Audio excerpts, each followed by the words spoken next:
नमस्कार मित्रांनो, आपण आलात बघा सध्या पिग फार्मिंगवर. चला तुम्हाला दाखवतो कशा पद्धतीचे डुकर आहेत बघा. ह्याच्यामध्ये किती आणले ते बी दाखवतो, पिले किती ते बी दाखवतो.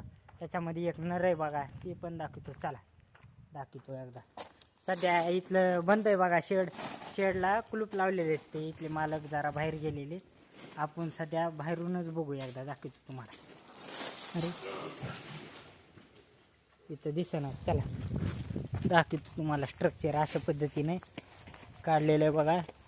या ठिकाणी त्यांचे मुतारी धुतलेलं बितलेलं सगळं इथून पाणी येत आहे बघा. हे बघा नर आहे, हे नर आहे बघा. आणि तिकडं ते आणलेले 2-3 दिवस झालं बघा, मादे आणलेल्या आहेत बघा. त्या कडेला ते पिल्ले आणलेले. तर त्यांना बघू शकता कशा पद्धतीनं त्यांना फार्मिंग केलेली, स्ट्रक्चर उभा केलेले. यामध्ये एक खपा नरासाठी ठेवलेला आहे बघा.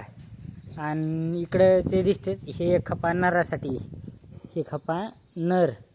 आणि इथं 2-3 खपे दिसतात बघा, स्ट्रक्चर उभा केलेले. ते बारके अँगल ते महादी येईल की त्यामध्ये महादी ठेवतात. ते पिल्ल्याचं त्या ठिकाणी 2 गेट उघडले, तिथं संगोपन करण्यासाठी 4 खपे तयार केलेले आहेत बघा. आणि या खप्यामध्ये इकडं लहान पिल्ले नवीन आणलेले आहेत, त्यासाठी मोठे 3 खपे केलेले आहेत बघा. 12 बाय 12च्या मोहरी असते ना बघा, तिथे पिल्ले ठुलेले आहेत बघा.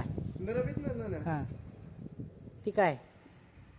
2-3 दिवस झालं बघा आणलेले आहेत ते बारकाले. त्याच्यामध्ये अर्धे महाद्यात बघा, आणि बाकीचे 2-3 नर आहेत बघा तिकडं.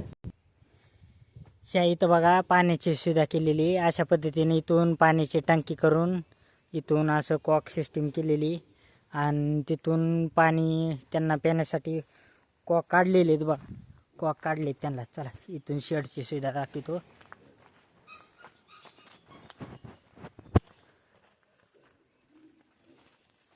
ह्या साईडनं पाणी ते पेलेले आले मुतारी, ते इथून वेस्टेज मटेरियल येत आहे बघा ह्या ठिकाणाहून.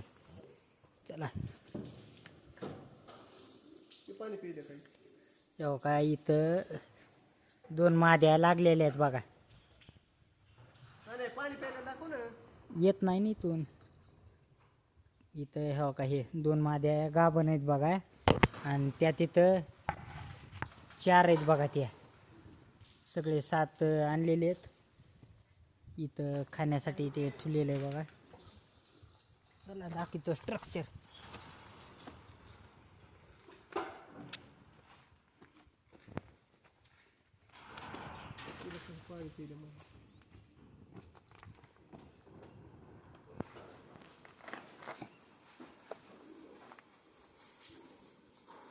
यामध्ये फीड टाकली जाते बघा. प्रत्येक डुकराला सकाळी 1 किलो, म्हणजे आता सध्या 4 डुकरं, त्यांना 4 किलो एक खप्यामध्ये 1 किलो टाकतात. आणि संध्याकाळच्या टायमिंगला 1 किलो, म्हणजे सगळे 4 किलो टाकतात बघा. त्या ठिकाणी पाण्याची पिण्यासाठी त्या तिथं पाण्यासाठी कॉक सिस्टीम केलेली, मनानं पितात बघा पाणी. आणि त्या 3 लागलेल्या माद्यात बघा, 4. आणि त्यांचं मटेरियल येत आहे खाण्यासाठी. चला भेटू आपण नेक्स्ट ब्लॉगमध्ये. इथं हे काही एक आहेत मालक, त्यांच्या आपण गोट फार्मिंगवर आपण जाणार आहेत बघा. ते उद्या जाणार आहेत. बरं, अमोल गडदे यांच्या शेडवर आपण व्हिजिट करणार आहेत उद्याच्याला करू. आणि ह्यांना बी शेळी पालन केलेलं आहे बघा, त्याच्यावर बी आपण एकदा व्हिजिट देऊ. चला धन्यवाद.